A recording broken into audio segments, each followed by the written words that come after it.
Well, if you could say just a couple of things about the buying club. Percentage of sales, buying club more than store. Yes. Oh, yes. About 50% of gross sales. Farm gate here is about 25%, and restaurants are 25%. And restaurants 25%. So buying clubs are about 50% of our sales. 50% of sales. Yeah. Okay, so how are you taking care of that? Let me just tell you the quick purpose of this video is to let farmers know the different avenues for, well, we call ourselves a farm to consumer legal defense fund, and we want to be focusing on the two. How do we get great products off the farm to consumers? Well, the buying clubs are a great way to do that. How they work is we have a hostess home, somebody who opens their home to us, and the food buyers contact us directly via email. We actually just got an online website for ordering set up, and they order through us, and then we meet them at this host home once every 5 weeks with their product. Okay. And so they get complete run of all of the inventory that we have on farm. We adjust that, and so that they can order whatever they want. And we meet them in a 30-minute window of time. They come in. Oh my goodness, really? With their check. And their empty cooler. We come in with our full cooler. We swap the coolers and the cash and head on out of Dodge. And that works out. A 30-minute window. Love it. It's really quick. It's in and out, and it works for busy lifestyle too.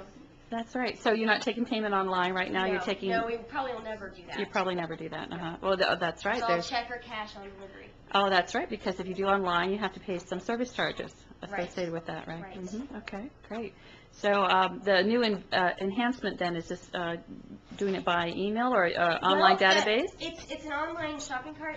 It was an open source shopping cart that I was able to get a hold of that links directly into a QuickBooks invoice. And so, yeah, we were able to do that way. That way they can order and we can control the inventory so they don't order stuff that we don't have, and they can see the complete inventory on there. Oh, so you can load the entire inventory up and you know exactly what you've got going out.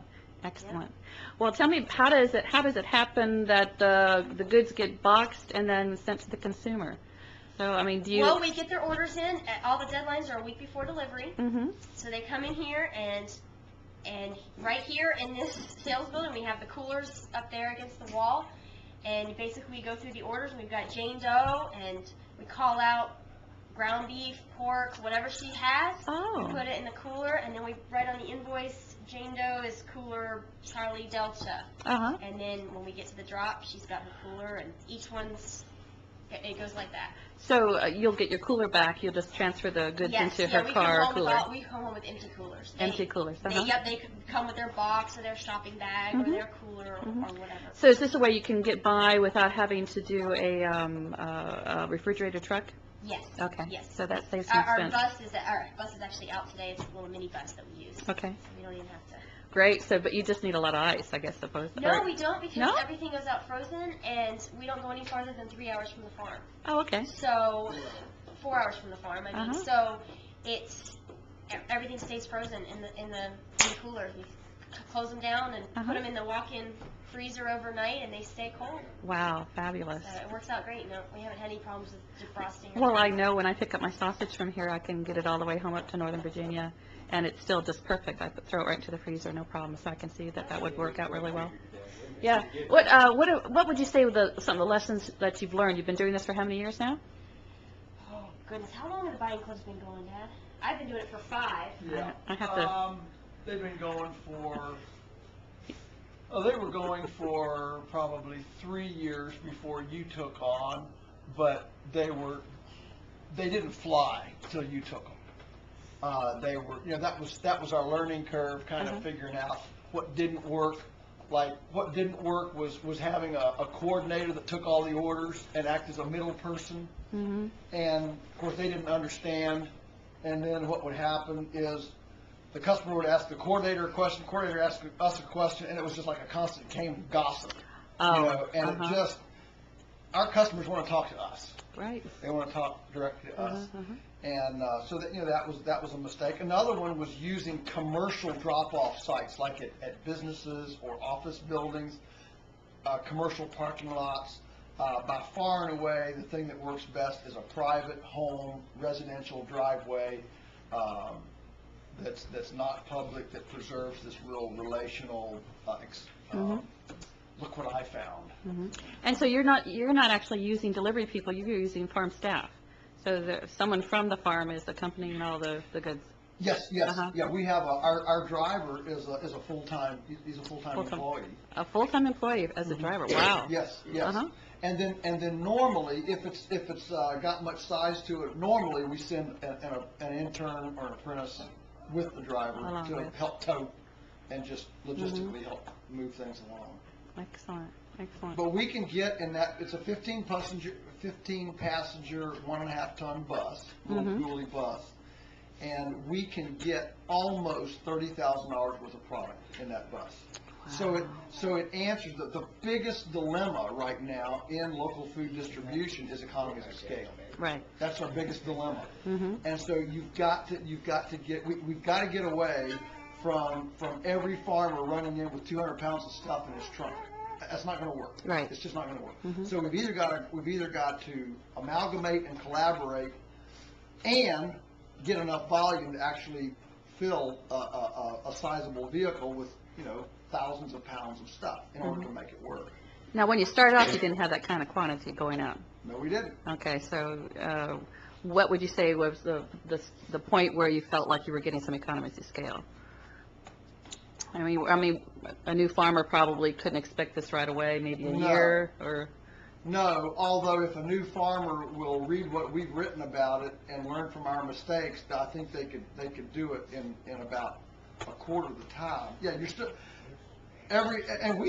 we still when we start a new drop point, we give them 1 year to meet our minimum protocol. Oh, okay. And we've had to drop three drop sites have not been successful. Oh, okay. Yeah.